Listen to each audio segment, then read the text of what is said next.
Jadi sekiranya kalau calon ini berjaya mengikut kepada kriteria layak yang ditetapkan oleh pihak SKM, maka nama-nama itu akan dihantar kembali oleh pihak SKM kepada koperasi, dan koperasi akan lihatlah nama-nama yang berjaya untuk penentusahan tersebut akan dipertandingkan di dalam mesyuarat agung tahunan koperasi tersebut.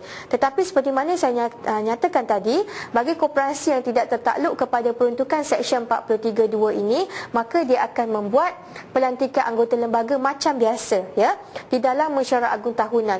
Tak perlu hantar nama-nama calon itu lebih awal kepada pihak SKM untuk penentusahan dan sebagainya. Ini hanya terpakai bagi koperasi-koperasi yang tertentu saja yang telah pun ditetapkan oleh pihak SKM. Jadi adalah orang kata sudut pendekatan yang lebih baiklah dari sudut orang kata untuk memastikan pemimpin yang dipilih itu adalah daripada kalangan yang berkelayakan dan juga berintegriti. Tuan-tuan dan puan-puan, saya rasa tuan-tuan dan puan-puan jelas dengan peruntukan seksyen tersebut.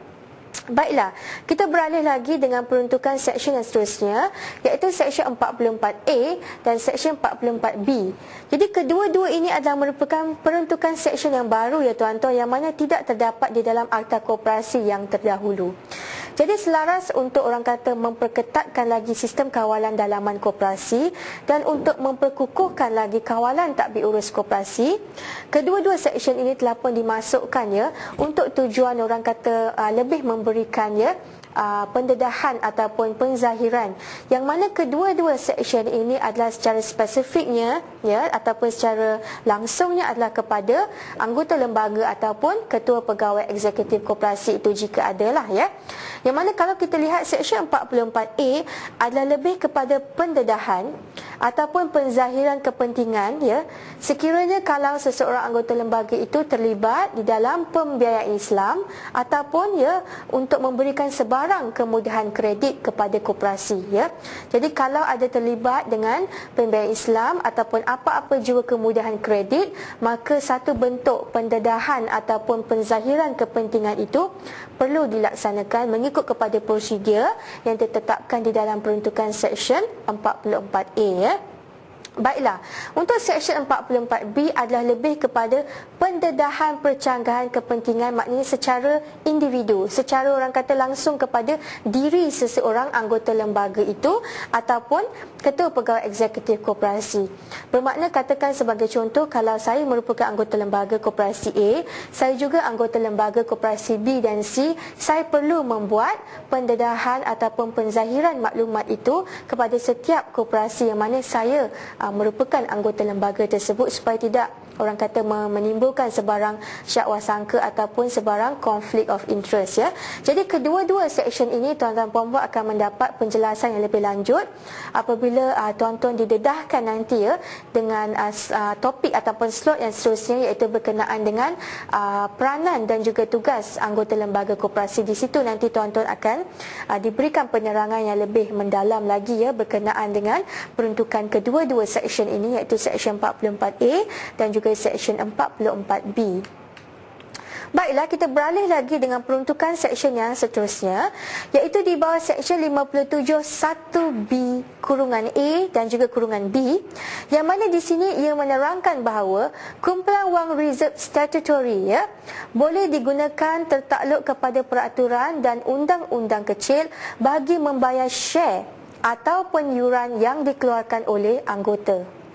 Dan dengan kelulusan SKM juga, kumpulan wang reserve statutory ini boleh digunakan bagi menerbitkan share bonus kepada anggota. Jadi bermakna kita lihat ada lagi bentuk kemudahan operasi yang diberikan di dalam peruntukan akta ini, yang mana KWRS ini boleh digunakan untuk tujuan membayar share ataupun yuran yang dikeluarkan oleh anggota dan juga untuk penerbitan share bonus kepada anggota. Baiklah, seksyen 57(5)(b) pula menyatakan bahawa koperasi perlu mendapat kelulusan bertulis daripada pihak SKM bagi pembayaran dividen daripada mana-mana sumber selain daripada untung bersih teraudit. Jadi bermakna sekiranya kalau koperasi mempunyai sumber-sumber yang lain ya hendak digunakan bagi tujuan pembayaran dividen, contohnya dia nak gunakan keuntungan terkumpul dan sebagainya, itu adalah dibolehkan, tetapi dengan syarat koperasi perlu mendapat kelulusan bertulis dahulu daripada pihak SKM ya tuan-tuan dan puan-puan. Jadi ini juga adalah merupakan salah satu lagi seksyen yang banyak memberikan kemudahan kepada pihak koperasi. Baiklah, seterusnya kita lihat peruntukan Seksyen 57(5)(d) ya. Yang mana di sini ya, peruntukan ini telah pun dipinda. Kalau kita lihat ya, peruntukan ini menyatakan bahawa keuntungan bersih koperasi boleh diagihkan untuk tujuan kebajikan anggota dan masyarakat dengan had yang ditentukan sendiri oleh koperasi. Jadi saya rasa dengan pindaan ini adalah lebih baik kerana ia tidak menentukan had ya untuk memastikan keuntungan bersih koperasi itu boleh diagihkan bagi tujuan kebajikan anggota. Kalau kita lihat peruntukan Akta Koperasi yang dahulu hanya menetapkan tidak lebih daripada 10% saja tuan-tuan dan puan-puan ya boleh diagihkan untuk tujuan kebajikan anggota. Namun demikian dengan peruntukan Akta Koperasi yang sekarang ini bagi saya adalah lebih baik kerana ia tidak menghadkan sebarang limit ataupun had ya bagi tujuan untuk diagihkan untuk tujuan kebajikan anggota, kerana ini juga adalah bertepatan dengan objektif penubuhan koperasi itu sendiri. Kerana kalau kita lihat objektif penubuhan koperasi itu sendiri adalah secara tidak langsung ya untuk memastikan kebajikan anggota koperasi itu dapat orang kata dicapai dan dapat orang kata dipelihara dengan sebaik yang mungkin. Jadi sudah pasti dengan peruntukan sebegini banyak orang kata tabung-tabung ya boleh diwujudkan ya, dan perkara-perkara yang lain banyak juga boleh diwujudkan untuk tujuan untuk memelihara ya kebajikan anggota-anggota koperasi. Baiklah, seterusnya kalau kita lihat ya peruntukan Seksyen 91 berkenaan dengan kesalahan-kesalahan am ya, yang mana kalau kita lihat peruntukan Akta Koperasi yang dahulu ya, kadar denda ataupun penalti yang ditetapkan adalah sebanyak RM50,000, tetapi dengan pindaan Akta Koperasi 1993 yang diguna pakai sekarang ini tuan-tuan dan puan-puan, penalti bukan sahaja kepada koperasi, malah pegawai koperasi ya, dengan denda yang lebih tinggi ya tuan-tuan dan puan-puan. Dendanya sekarang adalah sebanyak RM100,000 dan sebagai tambahan pula boleh didenda harian sebanyak RM100 bagi setiap hari kesalahan itu berterusan. Jadi tuan-tuan boleh lihat ya amount yang begitu tinggi sekali, dan ada juga di kalangan kooperator ya ataupun di kalangan orang kata anggota yang bertanya kepada saya, banyak sangat RM100,000 ni, kalau macam tu semua orang tak nak jadi anggota koperasi sebab takut nanti kalau buat salah akan dikenakan denda dan sebagainya. Namun bagi saya tuan-tuan ya, kalau kita tak buat salah, kenapa kita nak perlu rasa takut dan sebagainya? Kerana peruntukan berkenaan dengan penalti ini memang perlu ada tuan-tuan ya, sebab semua akta pun memang ada peruntukan kadar dendanya yang tersendiri bertujuan untuk memberikan satu garis panduan ataupun benteng ya kepada setiap individu yang menjalankan urusan ya ataupun transaksi di dalam koperasi itu harus memastikan setiap tindak tanduk yang dilaksanakan itu adalah mengikut kepada lunas undang-undang.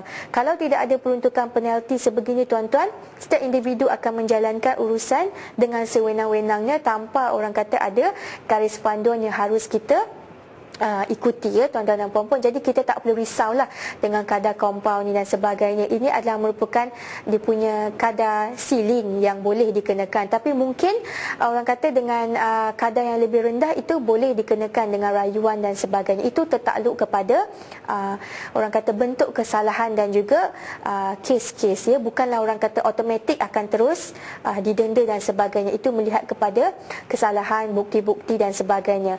Jadi kalau kita lihat ya tuan-tuan dan puan-puan, perkataan pegawai itu ya, penalti bukan saja kepada koperasi, malah pegawai koperasi. Jadi bermakna konteks pegawai koperasi itu tuan-tuan perlu lihat dengan lebih luas, dan ianya ada dinyatakan di dalam peruntukan Seksyen 2 Akta Koperasi, yang mana pegawai koperasi itu bukan saja kepada pengerusi, setiausaha, bendahari, barisan anggota lembaga, malahan ia juga adalah termasuk pekerja koperasi. Jadi pekerja juga adalah merupakan kategori pegawai ya di dalam konteks tafsiran Seksyen 2 Akta Koperasi tersebut.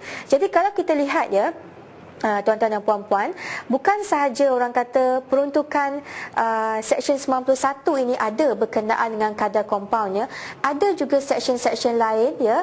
Kalau kita lihat nanti ada mempunyai kadar-kadar kompaunnya yang tersendiri. Sebagai contoh, kalau kita lihat Seksyen 44, Seksyen 45 mempunyai kadar kompaunnya yang tersendiri ya. Jadi bermakna bagi kesalahan-kesalahan yang tertentu yang mana bercanggah dengan peruntukan seksyen yang mempunyai kadar kompaunnya yang tersendiri, maka dia akan pergi kepada seksyen yang secara langsung itu. Contohnya kalau langgar seksyen 44, dia akan pergi kepada kadar kompaun seksyen 44. Tetapi bagi seksyen-seksyen lainnya yang tidak mempunyai kadar kompaunnya yang tersendiri, maka dia akan secara automatiknya pergi kepada seksyen 91 berkenaan dengan kesalahan-kesalahan ini.